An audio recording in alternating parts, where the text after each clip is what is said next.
Alright, in today's video we'd like to take a look at section 2.4, and in section 2.4 what we're going to do is we're going to take this idea of direct variation that we first experienced in section 2.1 and carry it to a little bit more specific model. More specifically, what we want to do is we want to look at the graph of the equation y equals kx.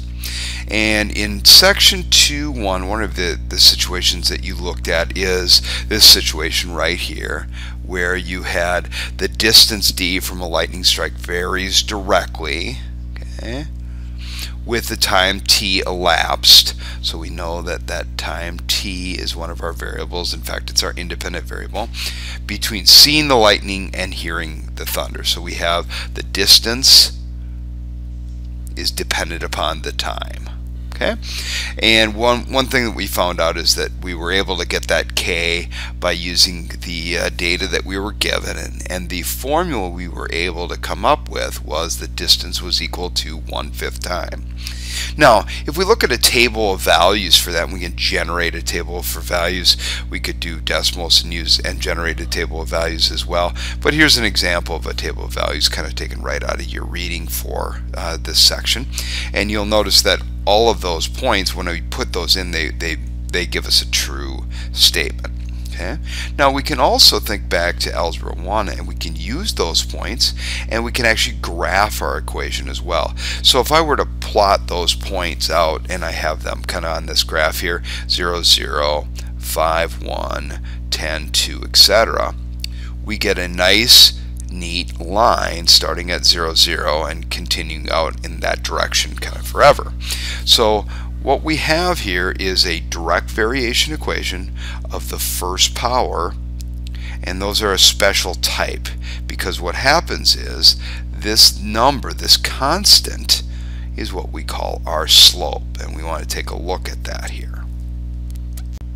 So this constant of variation that we have here, this k is equal to 1/5,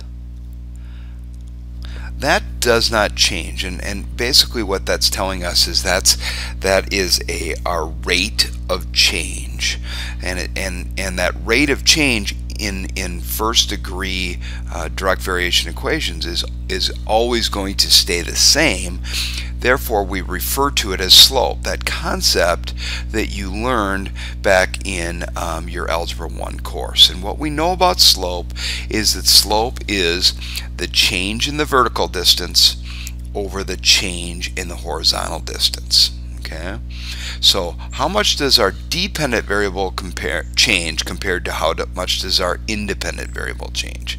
Now, the way that we can calculate that is this right here. We can take the difference between our y values and put that on top, and the difference between our x values and put that on bottom. So basically we're measuring this distance compared to this distance, the legs of a right triangle.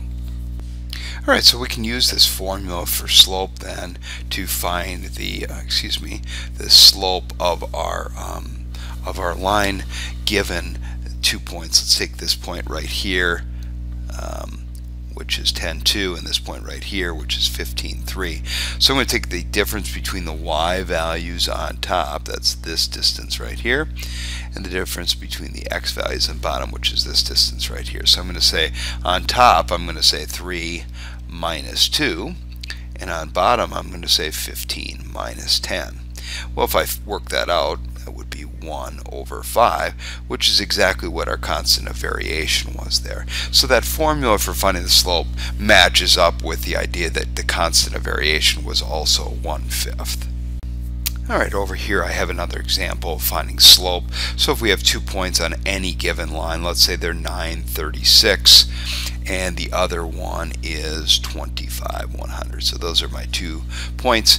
I can take the difference between my y values, 136, put that value on top, which works out to be 64, and then I can look at my x values, 9 and 25, take the difference between them, that works out to be 16. And if I simplify 64 divided by 16, it's going to give me a slope of 4. Therefore, the line containing those 2 points would have a slope of 4. So all of this really leads to this concept of the slope of y equals kx theorem, which just basically says that if we have a direct variation equation of this form, y equals kx, that the slope that will always be equal to that constant of variation.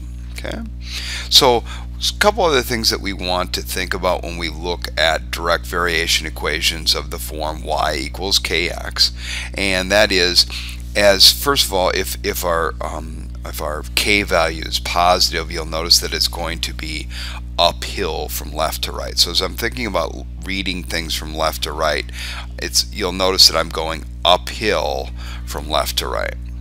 Whereas if it's negative, I'm going to be going downhill from left to right.